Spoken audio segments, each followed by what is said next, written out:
Hi everyone, happy Monday. Took me a minute, I was just making sure it was Monday because, I keep losing track of the days of the week. I was reading through some of your comments and some of you predicted that Evan is going to be really mad at Jesse for putting the flies in his lemonade.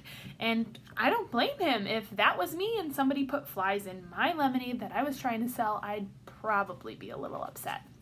But let's find out what happens. We're going to start off with chapter 11 titled A Total Loss. And a total loss is goods so damaged that there's no point in repairing them, or they can't be repaired at all. The first cup was an easy sell. The second cup too.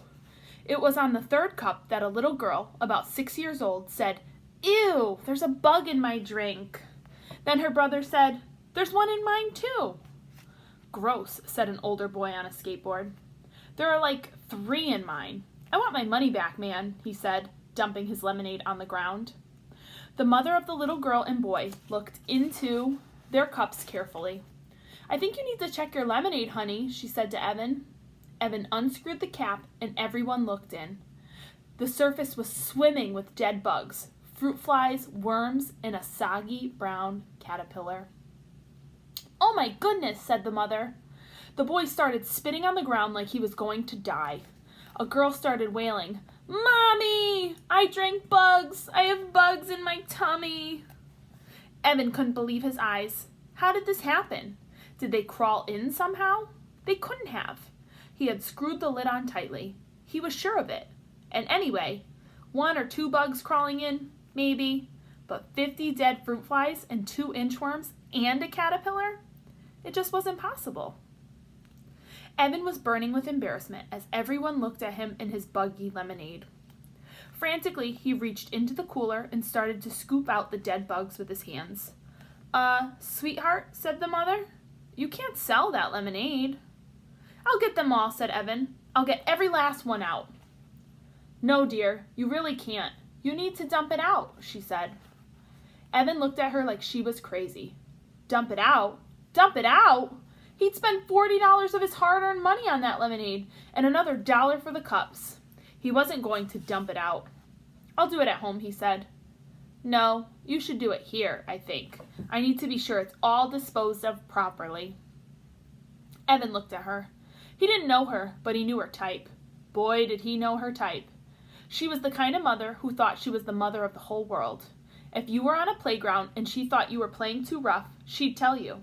If you were chewing gum in line at the 7-Eleven, she'd say, "I sure hope that's sugarless." Mothers like that never minded just their own business, or just their kids' business. They thought they had to take care of every kid in the kingdom. "It's too heavy for me to dump," he said. "I'll take it home and my mom can help." "I'll help," said the busybody mother of the world. "All we need to do is tip it a little."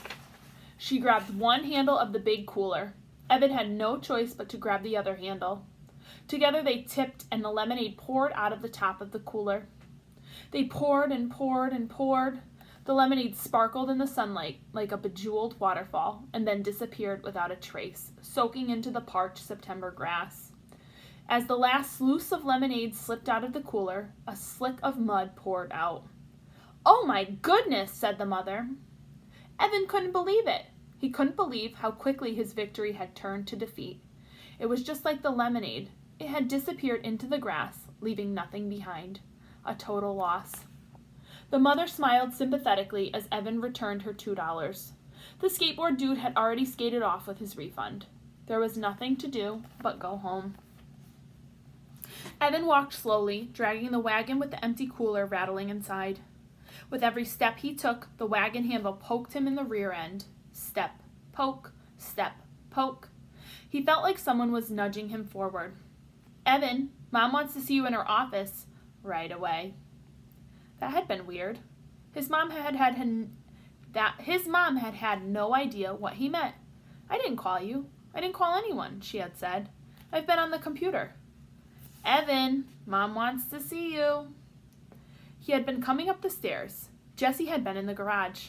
She had looked anxious. "Right away," she had said. Evan stopped walking. He stared at the empty cooler. Then he started to run. The wagon bounced crazily along the uneven sidewalk. Twice it tipped over.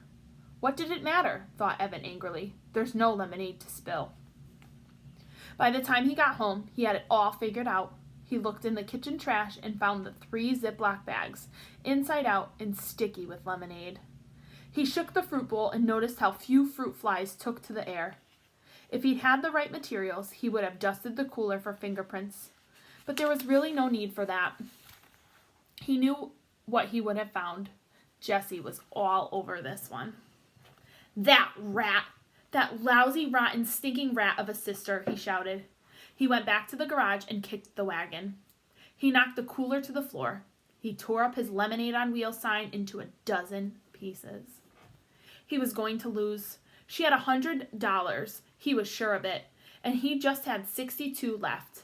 Tonight, before the fireworks, when they counted their money, she would be the winner and he would be the loser. Winner takes all. Loser gets nothing. It was so unfair. Evan stomped upstairs to his room. He slammed the door so hard it bounced open again.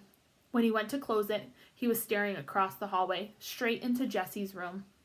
He could see her neatly made bed covered in couche pillows, the poster of Bar Harbor from their trip to Maine this summer, and her night table with Charlotte's Web at the ready. Evan crossed the hall, then paused at Jessie's door.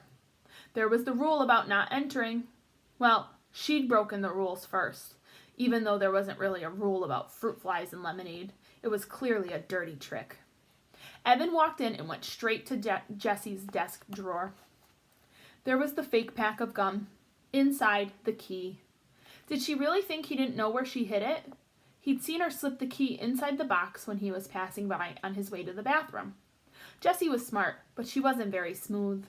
He'd known for months where the key was hidden. He just hadn't bothered to use it. Until now. It took him a while to find the lockbox. He checked the bureau drawers first, and then under Jessie's bed. But finally he found it hidden in her closet. Again, not very smooth. Evan carried the key and the lockbox to his room and sat on the bed. He put the key in the lock and opened the top. Then, the moment of truth, he lifted out the plastic change tray.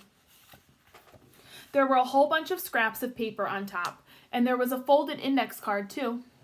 Evan moved these aside and found a $10 bill paper-clipped to a birthday card. Under that was an envelope labeled pre-war earnings with $4.42 inside. That was the money Jessie had before the lemonade war began. She kept it separate, just like she promised. Next to it was a fat envelope labeled lemonade earnings. Evan opened the envelope.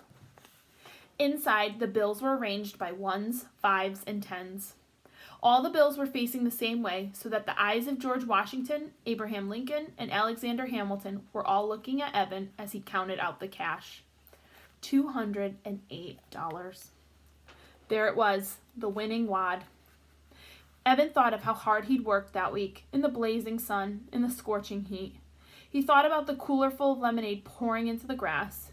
He thought about handing over his $62.11 to Jessie, and how she'd smile and laugh and tell everyone that she had won the lemonade war. The guys would all shake their heads. What a loser. Megan would turn away. What a stupid jerk. Evan slammed the lid of the lockbox shut. He stuffed the envelope in his shorts pocket. He was not going to let that happen. He wasn't planning to keep the money, not for good, but he wasn't going to let her have it tonight. When it came time to show their earnings, he'd have $62.11 and she'd have nothing. He'd give her the money back tomorrow, or maybe the day after that, but not tonight. He suddenly felt a desperate need to get out of the house as fast as he could. He shoved the lockbox back into Jessie's closet and the key back into the fake pack of gum. "Hey, Mom," he shouted, not even waiting for her to answer back. "I'm going to the school to see if there's a game, okay?" Uh-oh. Uh-oh. Evan stole Jessie's money. Guess we're going to have to wait and see what happens. How do you think Jessie's going to react when she figures out all of her money is gone? I want to know your answers in the comments. I'm going to post something on Google Classroom. Let me know what you are thinking. Until tomorrow. Bye, guys.